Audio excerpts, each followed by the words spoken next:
Hello students, कैसे हो भाई आप लोग। आई होप आप अच्छे से होंगे और आपकी पढ़ाई भी बहुत बढ़िया चल रही होगी। आज बेटा हम लोग जो टॉपिक उठा रहे हैं वो बहुत ही इंपॉर्टेंट टॉपिक है। और ये टॉपिक है वेक्टर। और ये इतना इंपॉर्टेंट टॉपिक है कि मुझे लगता है कि फिजिक्स की ये जान है। अगर समझ लीजिए आपको वेक्टर टॉपिक पूरा अच्छे से आता है तो आपको समझ लो पूरी फिजिक्स अच्छे से आती है। क्योंकि वेक्टर का जो कॉन्सेप्ट है ये बेटा पूरी फिजिक्स में हर जगह हर चैप्टर में कहीं ना कहीं कुछ ना कुछ जरूर पूछा जाता है। और इस वेक्टर का जो कॉन्सेप्ट है वो अगर आपको बहुत अच्छे से आ जाता है तो ये मान के चलिए आपको जितने भी टॉपिक हैं फिजिक्स में वो भी खूब अच्छे से आ जाएंगे। ठीक है, तो मैं तो ये समझता हूं कि जो वेक्टर है वो बेटा पूरी फिजिक्स का बैकबोन है और बहुत ही इंपॉर्टेंट है। ये आपको जरूर सीखना चाहिए और बहुत अच्छे से ये आपको आना चाहिए। तो चलिए आज स्टार्ट करते हैं वेक्टर। इसी को पढ़ेंगे खूब अच्छे से। तो बेटा वेक्टर में स्टार्ट करने पर सबसे पहले तो आपको ये आना चाहिए कि इसमें स्केलर क्वांटिटीज और वेक्टर क्वांटिटीज क्या होती है। तो चलिए सबसे पहले हम लोग पढ़ेंगे स्केलर क्वांटिटीज और वेक्टर क्वांटिटीज। तो हेडिंग डाल लीजिए स्केलर क्वांटिटीज। तो देखिए स्केलर क्वांटिटीज क्या होती हैं। ऐसी जितनी भी क्वांटिटीज बेटा जिनमें केवल मैग्नीट्यूड होता है, डायरेक्शन नहीं होती, उन सभी क्वांटिटीज को हम कहते हैं स्केलर क्वांटिटीज। तो इसके लिए हम लिख सकते हैं द क्वांटिटीज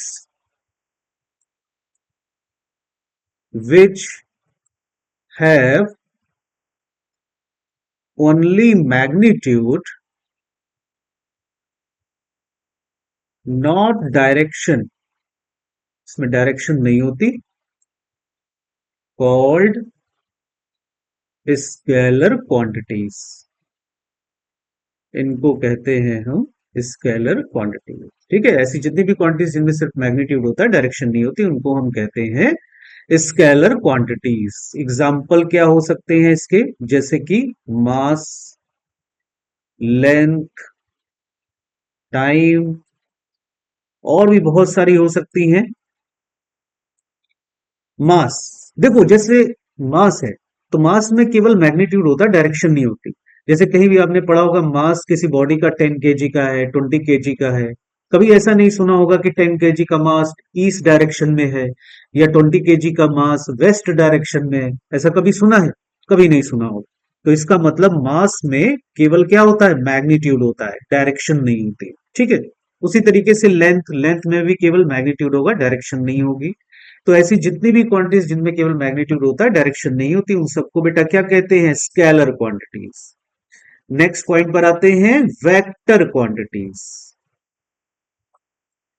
वेक्टर क्वांटिटीज, तो देखो ऐसी जितनी भी क्वांटिटीज जिनमें मैग्नीट्यूड के साथ साथ डायरेक्शन भी होती है उनको हम कहते हैं वेक्टर क्वांटिटीज। ठीक है, तो इसमें लिख सकते हैं the quantities which have magnitude as well as directions called vector quantities। ठीक है, ऐसी जितनी भी क्वांटिटीज जिनमें मैग्नीट्यूड के साथ साथ डायरेक्शन भी होता है उनको हम वेक्टर क्वांटिटीज कहते हैं। और इसमें एक कंडीशन और है कि ये लॉ ऑफ वेक्टर को भी फॉलो करती है। It also follows law of vector. ठीक है, मतलब इनका जब हम एडिशन करते हैं या सब्ट्रैक्शन करते हैं तो उसमें ये लॉ ऑफ वेक्टर को भी फॉलो करती है। ठीक है, तो ऐसी सभी क्वांटिटीज कहलाती हैं वेक्टर क्वांटिटीज। क्या एग्जांपल हो सकते हैं इसके? बहुत सारे एग्जांपल हैं, जैसे कि फोर्स हो गया, है ना, एक्सीलरेशन हो गया, momentum, electric field, magnetic field. ऐसी बहुत सारी क्वांटिटीज हैं जिनमें मैग्नीट्यूड के साथ साथ डायरेक्शन दोनों ही होते हैं, उनको हम कहते हैं वेक्टर्स क्वांटिटीज। ठीक है, चलो आगे बढ़ते हैं। अब हम देखेंगे कि वेक्टर को रिप्रेजेंट कैसे करते हैं। ठीक है, तो चलिए सीखते हैं how to represent how to represent a vector.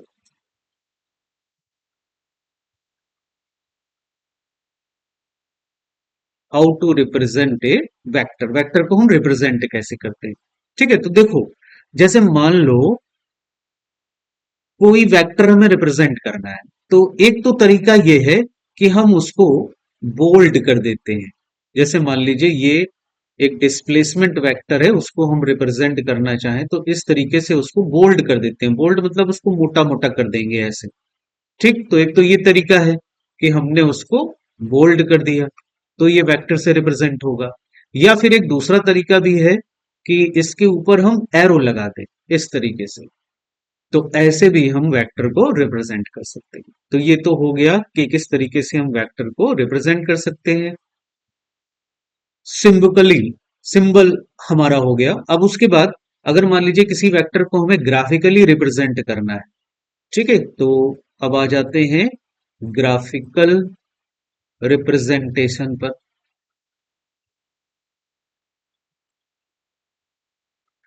Graphical representation, तो अगर किसी वेक्टर को हमें ग्राफिकल रिप्रेजेंट करना है तो उसका तरीका ये है कि उसको हम एक एरो बना करके इस तरीके से रिप्रेजेंट करते हैं। ठीक, इस एरो में यहां पर इसकी टेल होगी और यहां पर इसका हेड होगा। ठीक, इस वेक्टर को हम ऐसे वेक्टर एस से डिनोट करेंगे। तो ग्राफिकल रिप्रेजेंटेशन है वो इस तरीके का होता है। अच्छा, आगे बढ़ते हैं। अब आते हैं पोजीशन वेक्टर क्या होता है। ठीक है, पोजीशन वेक्टर, तो जैसा इसका नाम है पोजीशन वेक्टर, तो किसी पॉइंट की जो पोजीशन होती है उसको हम अगर ओरिजिन के रिस्पेक्ट में डिफाइन करें तो उसकी पोजीशन जो है वो पोजीशन वेक्टर कहलाएगी। जैसे मान लो ये एक्स एक्सिस है, ये वाई एक्सिस है, और एक पॉइंट है पी यहां पर, और इसको अगर हम ओरिजिन 0 0 के रिस्पेक्ट में डिफाइन करते हैं इस तरीके से, तो हम एक ऐसे एरो बना देंगे वहां तक। तो ये जो एरो है, अगर ओरिजिन के पॉइंट को हम ओ मान लें तो ये एरो वेक्टर ओपी से डिनोट हो, तो वेक्टर ओपी यहां पर कहलाएगा position vector of point P. ठीक है, पी पॉइंट का पोजीशन वेक्टर। अच्छा, कभी कभी इसी वेक्टर को हम वेक्टर आर से भी डिनोट कर देते हैं। पोजीशन वेक्टर को वेक्टर आर से भी डिनोट कर सकते हो। ठीक है, तो इस तरीके से किसी भी पॉइंट की जो पोजीशन है वो ओरिजिन के रिस्पेक्ट में जो हम बताते हैं उसी को कहते हैं पोजीशन वेक्टर। इसके बाद बात आती है डिस्प्लेसमेंट वेक्टर की, कि डिस्प्लेसमेंट वेक्टर क्या होता है। ठीक है, नेक्स्ट पॉइंट पर आते हैं, डिस्प्लेसमेंट वेक्टर। डिस्प्लेसमेंट वेक्टर क्या होता है, तो देखो, अगर मान लो कि जैसे कोई पार्टिकल है, सपोज दैट ये एक्स एक्सिस और वाई एक्सिस है, और यहां पर एक पार्टिकल है, और ये पार्टिकल इस ए पॉइंट से बी पॉइंट तक मूव कराया जाता है। अगर हम इसको ए से लेकर बी पॉइंट तक मूव कराते हैं, तो ए से लेकर के बी पॉइंट तक का ये जो वेक्टर बनेगा, ये वेक्टर कहलाएगा डिस्प्लेसमेंट वेक्टर। ठीक, अगर किसी पार्टिकल को ए पॉइंट से दूसरे पॉइंट तक मूव कराया जाए तो इनिशियल पॉइंट से फाइनल पॉइंट तक का जो वेक्टर बनता है उसी को कहते हैं हम डिस्प्लेसमेंट वेक्टर। और इस डिस्प्लेसमेंट वेक्टर को हम इनिशियल पॉइंट और फाइनल पॉइंट के रिस्पेक्ट में भी लिख सकते हैं। तो जैसे यहां पर देखो, जो इनिशियल वाला पॉइंट है, अगर ओरिजिन के रिस्पेक्ट में इस पॉइंट की पोजीशन को हम आर इनिशियल वेक्टर से रिप्रेजेंट करें, और जो फाइनल वाला पॉइंट है हमारा ये बी वाला पॉइंट, इसकी पोजीशन को अगर हम आर फाइनल से रिप्रेजेंट करें, तो जो वेक्टर डी है, जिसको हम कहेंगे डिस्प्लेसमेंट वेक्टर, डिस्प्लेसमेंट वेक्टर, इस वेक्टर को हम ऐसे लिख सकते हैं, vector D is equal to R final minus R initial. मतलब फाइनल पॉइंट का position vector minus initial point का पोजीशन वेक्टर। ठीक, डिस्प्लेसमेंट वेक्टर को हम इस तरीके से डिनोट कर सकते हैं, फाइनल पॉइंट का position vector minus initial point का पोजीशन वेक्टर। ठीक है, तो ये कहलाता है हमारा डिस्प्लेसमेंट वेक्टर। अच्छा, अब इसके बाद और आगे बढ़ते हैं, नेक्स्ट पॉइंट पर आते हैं बेटा। अब हम लोग पढ़ेंगे कि अगर किसी वेक्टर को हम किसी स्केलर क्वांटिटी से मल्टीप्लाई कर दें या किसी नंबर से मल्टीप्लाई कर दें, तो उस वेक्टर पर क्या असर होगा। ठीक है, तो अब हम पढ़ने जा रहे हैं vector multiplied by A number, vector multiplied by A number. ठीक है, तो देखो जब भी किसी वेक्टर को, जैसे मान लो कोई वेक्टर ए है, इसको हमने n से मल्टीप्लाई कर दिया, ठीक है, तो बन जाएगा ये n टाइम्स वेक्टर ए।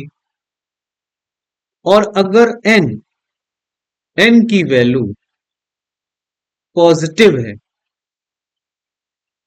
तो क्या होता है कि जो ये नया वेक्टर बनेगा वो n टाइम्स का इनिशियल टाइम वेक्टर के इक्वल होगा और उसी डायरेक्शन में होगा। n अगर देखो पॉजिटिव है, तो जैसे वेक्टर ए इनिशियल में अगर ऐसे है, तो जो n टाइम्स वेक्टर होगा वो इसी डायरेक्शन में n टाइम्स वेक्टर ए होगा, जहां n की वैल्यू पॉजिटिव होगी। ठीक है, ये प्लस का होगा। जैसे मान लो एक एग्जांपल लें कि n की वैल्यू +2 के इक्वल है, तो जो नया वेक्टर अब बनेगा वो पहले वाले वेक्टर का डबल हो जाएगा, 2 टाइम्स मैग्नीट्यूड का होगा उसी डायरेक्शन में। ठीक है, आ रही बात समझ में। इसी तरीके से अगर n की वैल्यू निगेटिव है, तो अगर ये निगेटिव होगा, तो जो नया वेक्टर होगा वो पहले वाले वेक्टर का n टाइम्स होगा, लेकिन अपोजिट डायरेक्शन में। जैसे अब जो n टाइम्स वेक्टर ए होगा वो ऐसा हो जाएगा, यूं, minus n times vector A, opposite direction में वही वेक्टर n टाइम्स। और अगर मान लीजिए n की वैल्यू 0 हो जाती है, तो हम देखेंगे जो नया वेक्टर होगा वो 0 टाइम्स वेक्टर ए, मतलब एक तरीके से जीरो वेक्टर बन जाएगा। तो जीरो वेक्टर को हम ऐसे रिप्रेजेंट करते हैं, जीरो वेक्टर का मतलब कि इसका जो मैग्नीट्यूड है वो तो जीरो हो गया, मैग्नीट्यूड इक्वल टू जीरो। ठीक है, और डायरेक्शन जब ऑर्बिट्रेरी डायरेक्शन इसकी हो जाएगी, क्योंकि जब पॉइंट वेक्टर की तरह ये वर्क करेगा तो इसकी कोई डायरेक्शन तो है नहीं कि इधर है कि उधर है, क्योंकि उसका जो मैग्नीट्यूड है वो एक पॉइंट हो गया। तो इसकी जो डायरेक्शन है वो हम कहेंगे कि कोई ऑर्बिट्रेरी डायरेक्शन। ठीक है, इसकी जो डायरेक्शन होगी वो ऑर्बिट्रेरी डायरेक्शन कहलाती है। ठीक है, ये एक पॉइंट वेक्टर की तरह वर्क करता है। ठीक है, जीरो वेक्टर जो होता है वो कह सकते हो एक पॉइंट वेक्टर होगा। सारी बात समझ में। ठीक है, तो इस तरीके से अगर हम किसी वेक्टर में किसी नंबर से मल्टीप्लाई कर दें, तो वो ऐसे चेंज हो जाता है। आगे बढ़ते हैं भाई। अब हम लोग पढ़ेंगे टाइप्स ऑफ वेक्टर्स क्या होते हैं। अब आ जाते हैं टाइप्स ऑफ वेक्टर्स पर। टाइप्स ऑफ वेक्टर्स, ठीक है, तो सबसे पहला जो टाइप है भाई बहुत ही इंपॉर्टेंट है, और पहला टाइप ये है यूनिट वेक्टर। यूनिट वेक्टर क्या होता है? यूनिट वेक्टर, जैसा इसका नाम है यूनिट वेक्टर, तो मतलब इसका जो मैग्नीट्यूड होता है वो यूनिटी होता है। ठीक, इट्स मैग्नीट्यूड इज यूनिटी, मतलब इसका जो मैग्नीट्यूड होगा वो 1 के इक्वल हो। अब देखो जैसे मान लो कोई वेक्टर है, ये सपोज दैट वेक्टर है, ठीक, तो इस डायरेक्शन में जो यूनिट वेक्टर की वैल्यू होती है उसको हम ऐसे ए कैप से डिनोट करते हैं। ठीक है, कभी कभी इसी को एन कैप भी लिखते हैं। तो अब चूंकि वेक्टर ए का यूनिट वेक्टर है तो N cap of vector A ऐसे लिख देते हैं इसको। तो जो ए कैप है या N cap of vector A है, क्या पढ़ेंगे इसको? A cap. और इसको क्या पढ़ेंगे? N cap of vector A. ठीक है, N cap of vector A, इस तरीके से इसको पढ़ेंगे। तो जो यूनिट वेक्टर होता है वो उसी वेक्टर की डायरेक्शन में यूनिट मैग्नीट्यूड का वेक्टर होगा, उसको हम कहते हैं यूनिट वेक्टर। और इसको हम रिप्रेजेंट ऐसे करते हैं, जो यूनिट वेक्टर होता है ए कैप, उसका रिलेशन वेक्टर ए के साथ होता है, और वो होता है vector A upon mod of vector A. Mod of vector ए का मतलब हुआ मैग्नीट्यूड ऑफ वेक्टर ए, मतलब कि vector A upon magnitude of vector A. ठीक है, इस तरीके से हम इसको रिप्रेजेंट कर सकते हैं। समझ आ रहा है बच्चा? इस तरीके से हम इसको रिप्रेजेंट कर सकते हैं। तो ये इंपॉर्टेंट रिलेशन है जो आपको याद रखना है। नेक्स्ट पॉइंट पे आते हैं। सेकंड है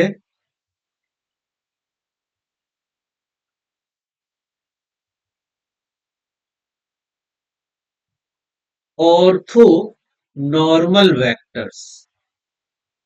ऑर्थो नॉर्मल वेक्टर्स, देखो, ऐसे जो वेक्टर्स एक दूसरे के परपेंडिकुलर होते हैं उनको हम कहते हैं ऑर्थो नॉर्मल वेक्टर्स। ठीक है, perpendicular vectors called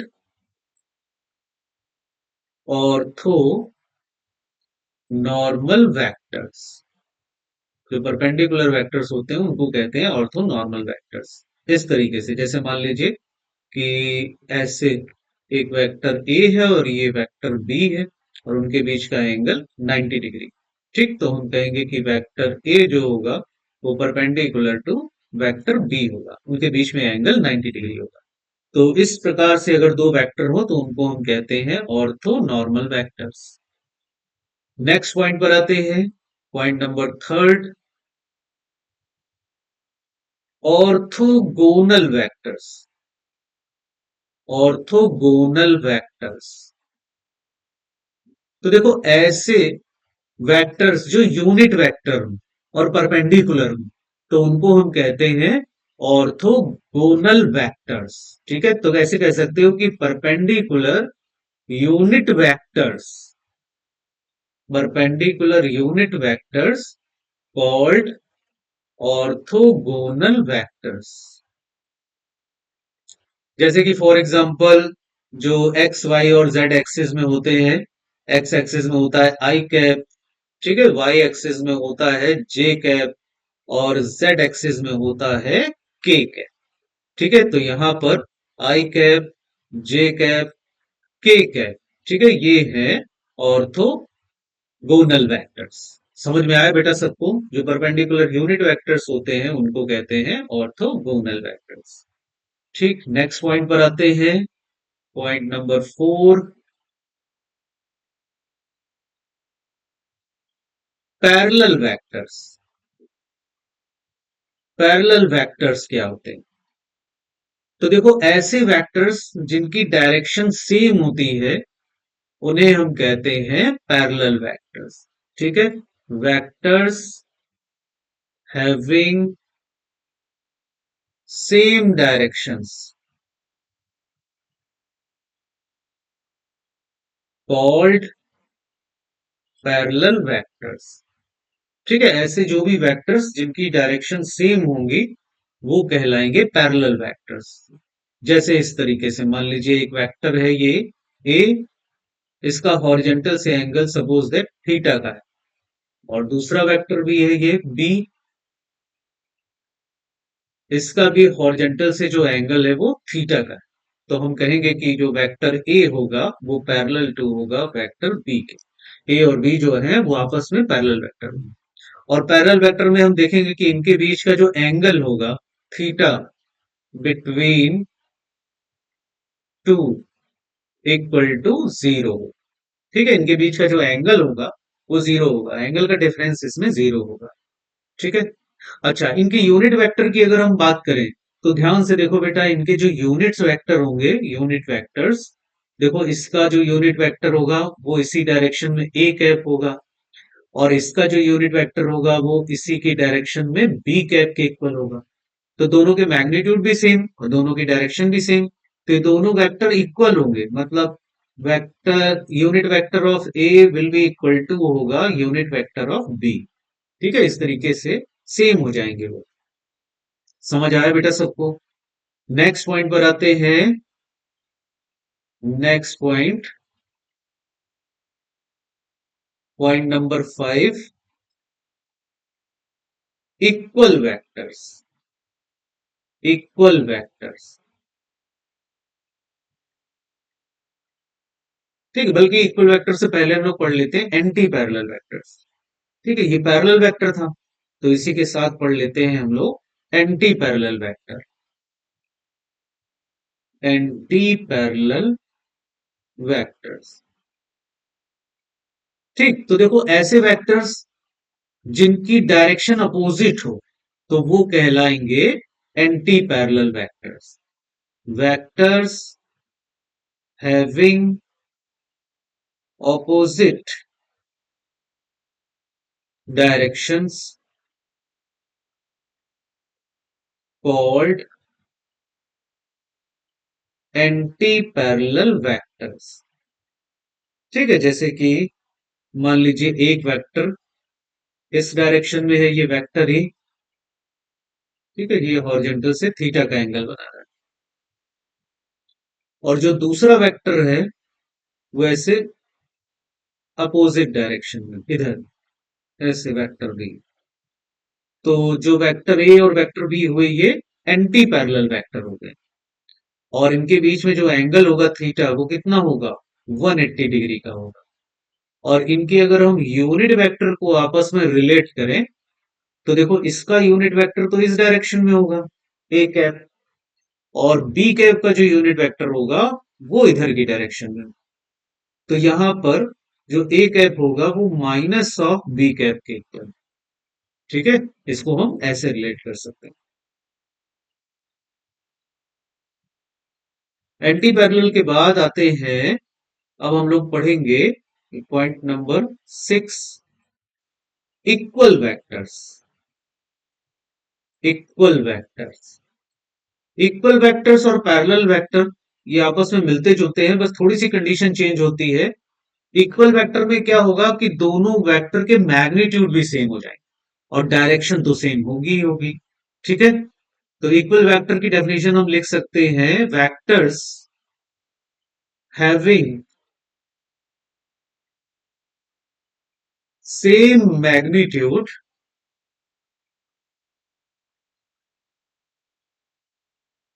as well as same direction, ठीक, called equal vectors। इनको हम कहेंगे इक्वल वेक्टर। कैसे होंगे इक्वल वेक्टर, देखो जैसे मान लो एक ये वेक्टर है वेक्टर ए, जिसका हॉरिजॉन्टल से एंगल है थीटा का, और दूसरा वेक्टर है ये बी, इसका भी हॉरिजॉन्टल से एंगल है थीटा का, और मैग्नीट्यूड भी दोनों के इक्वल है। तो हम कहेंगे कि वेक्टर ए की वैल्यू वेक्टर बी के इक्वल होगी, मैग्नीट्यूड भी सेम और डायरेक्शन भी सेम, तो ये दोनों एक दूसरे के इक्वल हो जाएंगे। अगर इनके यूनिट वेक्टर की हम बात करें तो देखो इसका यूनिट वेक्टर ए कैप, इसका भी यूनिट वेक्टर बी कैप, और ये दोनों इक्वल होंगे तो हम कह सकते हैं कि ए कैप की वैल्यू बी कैप के इक्वल है। ठीक है, नेक्स्ट पॉइंट पर आते हैं, पॉइंट नंबर 7, इक्वल वेक्टर के बाद निगेटिव वेक्टर या अपोजिट वेक्टर भी इसी को कहते हैं, निगेटिव वेक्टर और अपोजिट वेक्टर।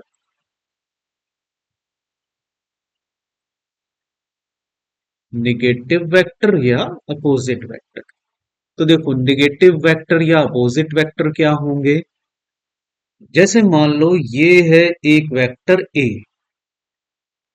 ठीक, और इसी के जस्ट अपोजिट डायरेक्शन में उतने ही मैग्नीट्यूड का एक दूसरा वेक्टर है ये बी।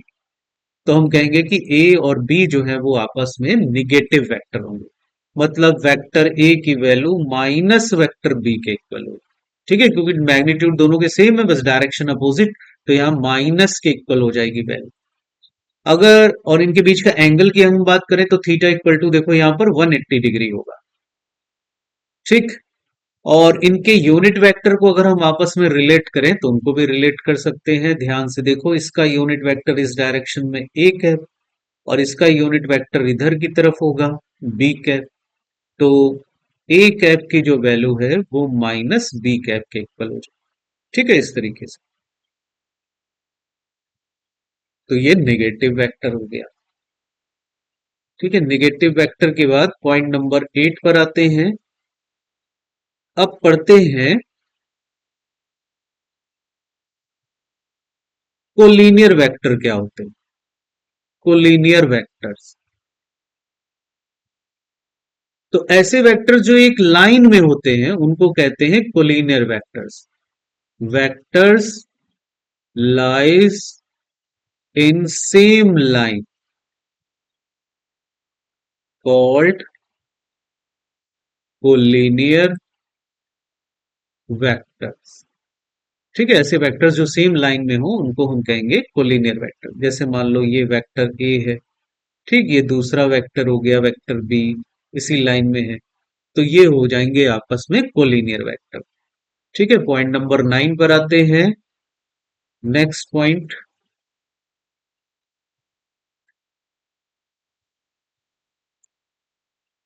Coplanar vectors.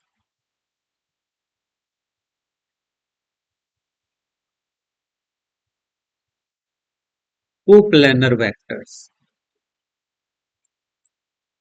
ऐसे वेक्टर्स जो एक ही प्लेन में लाई करें उनको हम कहेंगे coplanar vectors. Vectors lies in same plane called coplanar vectors, उनको हम कोप्लेनर वेक्टर्स कहेंगे।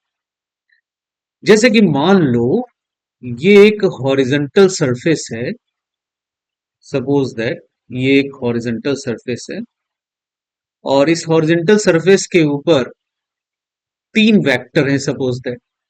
जैसे एक वेक्टर ए है इस डायरेक्शन में, एक वेक्टर ये बी है, एक वेक्टर ये सी। ये तीनों एक ही प्लेन में है, तो हम कहेंगे कि ए बी सी जो है वो कोप्लेनर है, एक ही प्लेन में लाई कर रहे हैं। ठीक, तो इनको कहते हैं हम कोप्लेनर। अब इसमें देखो एक इंपॉर्टेंट पॉइंट है जो अक्सर पूछा जाता है कि मिनिमम कितने कोप्लेनर वेक्टर का रिजल्टेंट जीरो हो सकता है। तो देखो, हमेशा याद रखना एक तो इंपॉर्टेंट पॉइंट ये कि दो वेक्टर से मिल करके तो हमेशा एक प्लेन बनेगा। जैसे मान लो ये वेक्टर ए और ये वेक्टर बी, ठीक, तो इससे मिल करके हमेशा एक प्लेन बनेगा। तो जो टू वेक्टर्स होते हैं वो तो ऑलवेज कोप्लेनर होते हैं। Two vectors will always coplanar. ठीक है, दो वेक्टर तो हमेशा कोप्लेनर होंगे, लेकिन तीन वेक्टर में कोप्लेनरिटी चेक की जाती है कि वो कोप्लेनर होंगे कि नहीं होंगे। तो कम से कम कितने वेक्टर का रिजल्टेंट हम कोप्लेनर की कंडीशन में जीरो बना सकते हैं, तो हम कह सकते हैं कि कम से कम तीन वेक्टर का। क्योंकि ध्यान से देखो, जैसे मान लो दो वेक्टर एक ही प्लेन में लाई कर रहे हैं ऐसे, सपोज दैट ये वेक्टर ए और ये वेक्टर बी, ठीक, तो इनका एक रिजल्टेंट इस डायरेक्शन में बनेगा।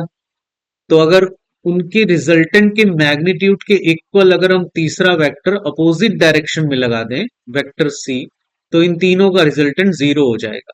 तो हम कह सकते हैं कि कोप्लेनरिटी की कंडीशन में कम से कम तीन मिनिमम वेक्टर का रिजल्टेंट जीरो हो सकता है। ठीक है, तो हम कहेंगे कि minimum three coplanar vectors can give zero resultant. ठीक है, तो ध्यान रखिएगा कि कम से कम तीन कोप्लेनर वेक्टर्स का रिजल्टेंट जो है वो जीरो हो सकता है। ठीक है, नेक्स्ट पॉइंट पर आते हैं। अब हम लोग पढ़ेंगे नॉन कोप्लेनर वेक्टर्स। ठीक है, ये कौन सा पॉइंट था भाई मेरे? ये था पॉइंट नंबर 9। तो अब आते हैं पॉइंट नंबर 10 पर। ठीक है, पढ़ेंगे नॉन कोप्लेनर वेक्टर्स। तो जैसा इसका नाम है नॉन कोप्लेनर वेक्टर्स, तो मतलब ये हुआ कि अगर वेक्टर्स एक प्लेन में लाई नहीं करते तो वो कहलाएंगे नॉन कोप्लेनर वेक्टर्स। ठीक है, vectors not lies in same plane called non coplanar vectors. उनको नॉन कोप्लेनर वेक्टर्स कहेंगे।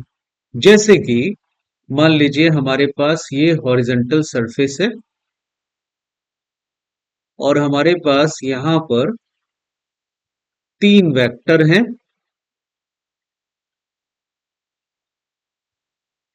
एक वेक्टर ए है, ये वेक्टर बी जो एक ही प्लेन में लाई कर रहे हैं, लेकिन एक वेक्टर सी जो इधर की तरफ है, ऊपर की तरफ।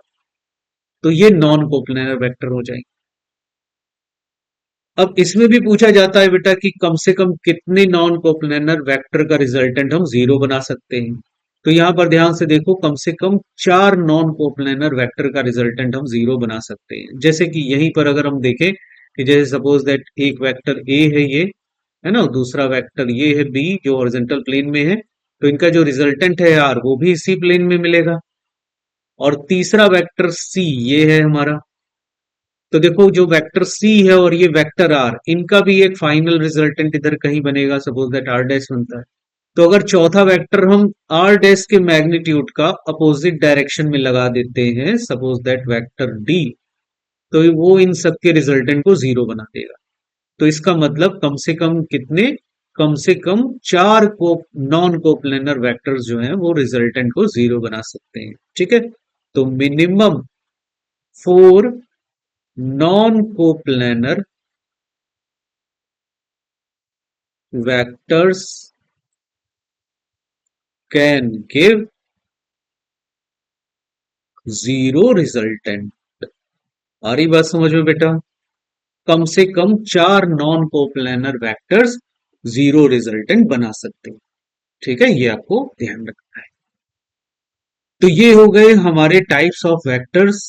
कम से कम इतने टाइप्स ऑफ वेक्टर्स आपको याद होने चाहिए। उसके बाद आगे बढ़ते हैं। हाँ, एक और पढ़ सकते हैं, 11 एक्सियल वेक्टर्स। एक्सियल वेक्टर्स ये भी आता है, एक्सियल वेक्टर्स। तो देखो ऐसे वेक्टर्स जो एक्सिस के अलोंग लगते हैं उनको हम कहते हैं axial vectors. Vectors lies along the axis, axis के अलोंग लगते हैं। ठीक है, तो उनको बोलते हैं called axial vectors. Axial vectors कौन कौन से हो सकते हैं? जैसे कि टॉर्क हुआ, टॉर्क। टॉर्क कैसे लगेगा? टॉर्क ऐसे लगेगा जैसे मान लीजिए सपोज दैट ये कोई बॉडी है और इस बॉडी में यहां पर एक पॉइंट है जहां पर एफ का फोर्स लग रहा है, और इस एक्सिस के अबाउट, मान लो ये एक एक्सिस है, ए वाला पॉइंट, इसके अबाउट हम टॉर्क निकालना चाहते हैं। तो कैसे टॉर्क निकलता है? देखो जिस एक्सिस के अबाउट हमें टॉर्क निकालना है इस फोर्स का, वहां से हम एक पोजीशन ड्रॉ करेंगे उस फोर्स के पॉइंट से। ये पोजीशन वेक्टर बन जाएगा वेक्टर आर नॉट। अब आर नॉट वेक्टर और एफ का जो क्रॉस प्रोडक्ट होगा वो एक्सियल वेक्टर कहलाएगा, जिसको हम टॉर्क कहेंगे। Torque equal to R not cross vector F के इक्वल होता है। ठीक है, अभी आप केवल डायरेक्शन समझ लो कि इसकी कैसी होगी। जैसे फोर्स इधर और इधर, जैसे आप स्क्रू रूल का यूज करो। ठीक है, एफ देखो इस डायरेक्शन में घूमेगा ऐसे, क्लॉकवाइज डायरेक्शन में, और इन साइड डायरेक्शन होगी टॉर्क की। तो यहां पर टॉर्क की डायरेक्शन जो है वो इनसाइड हो जाएगी। अभी आप ऐसे समझ लो एक्सिस के लिए। इसी तरीके से एंगुलर मोमेंटम की भी डायरेक्शन होती है। ठीक है, ये सब कैसे वेक्टर है? Axial vector. इसी तरीके से सर्कुलर मोशन में हम लोग पढ़ेंगे एंगुलर मोमेंटम। एंगुलर मोमेंटम एक तो ये हो गया, जिसको वेक्टर एल से डिनोट करते हैं। ठीक है, और उसके बाद एंगुलर वेलोसिटी सर्कुलर मोशन में, एंगुलर वेलोसिटी ओमेगा, इसकी भी डायरेक्शन एक्सियली होती है। जैसे पार्टिकल ऐसे मान लो सर्कुलर मोशन कर रहा है एंटी क्लॉकवाइज डायरेक्शन में, है ना, तो ओमेगा की जो डायरेक्शन है वो सेंटर से अपवर्ड डायरेक्शन में, ऐसे ओमेगा की डायरेक्शन में। इसी तरीके से जो एंगुलर एक्सीलरेशन होता है, उसकी भी डायरेक्शन ऐसे ही डिफाइन होती है, जिसको हम अल्फा से डिनोट करते हैं। तो अगर ये ओमेगा इंक्रीजिंग है ना बेटा, तो अल्फा भी इसी डायरेक्शन में होगा, एक्सियल वेक्टर। और अगर डिक्रीजिंग है तो ओमेगा के अपोजिट डायरेक्शन में हो जाएगा। ठीक है, तो ये सब कहलाते हैं एक्सियल वेक्टर। इतना समझ आया बेटा सबको? चलो भाई, आगे बढ़ते हैं। अब आते हैं नेक्स्ट पॉइंट पर, और इस पॉइंट में हम लोग पढ़ने जा रहे हैं एंगल बिटवीन वेक्टर्स।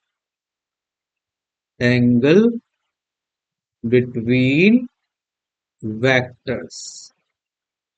तो देखो, किन्हीं भी दो वेक्टर का अगर हमें एंगल निकालना है, तो उसमें उन दोनों के हेड टू हेड के बीच का एंगल, जैसे मान लो दो वेक्टर हैं ये ए और बी, तो उनके हेड टू हेड के बीच का मिनिमम एंगल, ये थीटा, मिनिमम वाला एंगल देखेंगे, वो उनके बीच का एंगल कहलाए। या फिर अगर उनकी टेल टू टेल मिला दी जाए, तो टेल टू टेल, जैसे मान लो ये वेक्टर ए है और ये वेक्टर बी है, तो उनके बीच का ये जो एंगल होगा, मिनिमम वाला एंगल, वो उनके बीच का कहलाएगा एंगल बिटवीन वेक्टर। ठीक है, थीटा यहां पर होगा angle between vector A and vector B. ठीक है, मिनिमम एंगल देखते हैं, तो इस तरीके से एंगल निकालते हैं बेटा। चलो आगे बढ़ते हैं, नेक्स्ट पॉइंट पर आते हैं।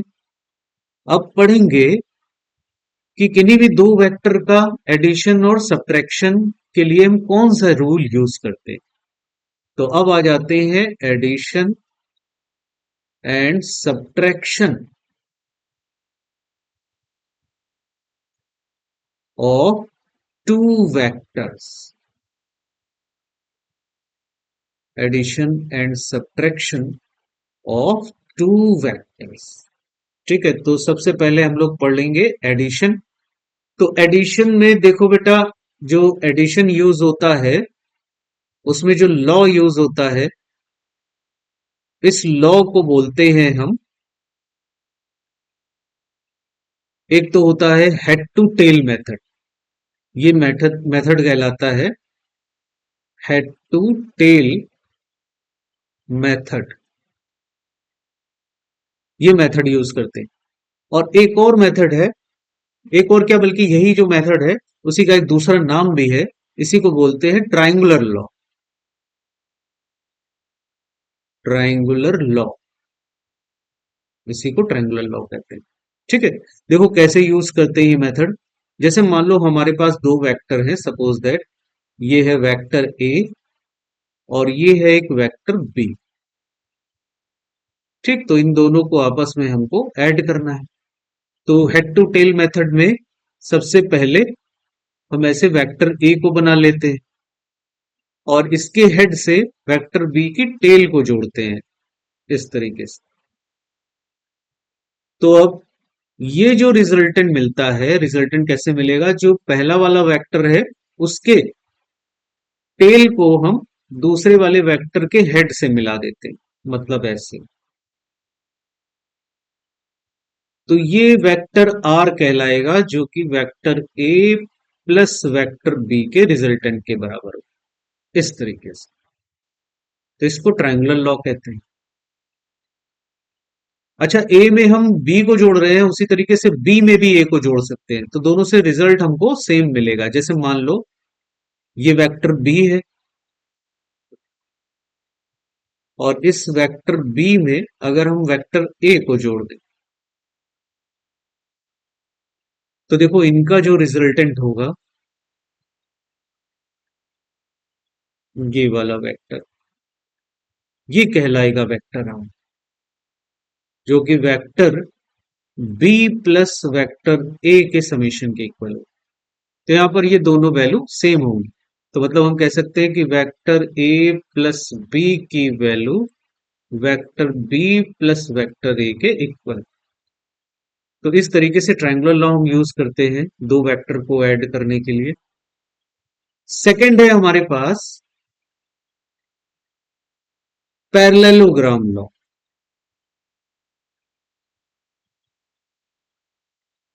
पैरेललोग्राम लॉ, इस मेथड में हम दोनों वेक्टर को उनकी टेल से जोड़ते हैं। जैसे मान लो ये वेक्टर ए है और ये वाला वेक्टर बी, ठीक। तो इनका जब हम एडिशन निकालेंगे तो इस तरीके से जोड़ते हैं, ये वेक्टर ए और ये वेक्टर बी, इस तरीके से। और फिर इनसे हम एक पैरेललोग्राम फॉर्म करते हैं। कैसे? ये ए के पैरेलल यहां पर एक लाइन खींचेंगे, उसी तरीके से बी के पैरेलल यहां से लाइन खींचेंगे और इसको यहां से यहां मिला देंगे। ठीक है, ये जो वेक्टर आर मिलेगा हमको, वो vector A plus vector B के इक्वल है। तो ये कहलाता है पैरेललोग्राम लॉ। ठीक है, तो दोनों लॉ समझ में आए आपको बेटा एडिशन के, एक तो ट्रायंगुलर लॉ और एक ये पैरेललोग्राम। अब आ जाते हैं सब्ट्रैक्शन पर।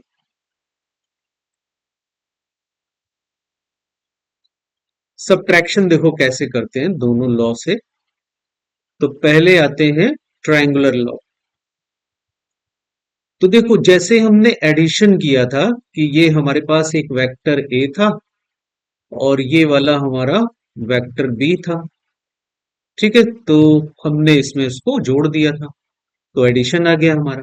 तो जो सब्ट्रैक्शन होता है वो भी एक प्रकार का एडिशन होता है बेटा। It is also a type of addition. ये भी एक प्रकार का एडिशन है, लेकिन इसमें हम क्या करेंगे, उसके निगेटिव वेक्टर को ऐड करेंगे। ठीक है, in this we add negative vector. ठीक है, जो निगेटिव वेक्टर होगा उसको ऐड करेंगे। कैसे? जैसे यहां पर ध्यान से देखो, ये ए है ये बी है, तो वेक्टर ए में हम माइनस वेक्टर बी को जोड़ दें। माइनस वेक्टर बी कैसे बनाएंगे? जो इसकी बिल्कुल अपोजिट होगा, ऐसे ये होगा माइनस वेक्टर बी।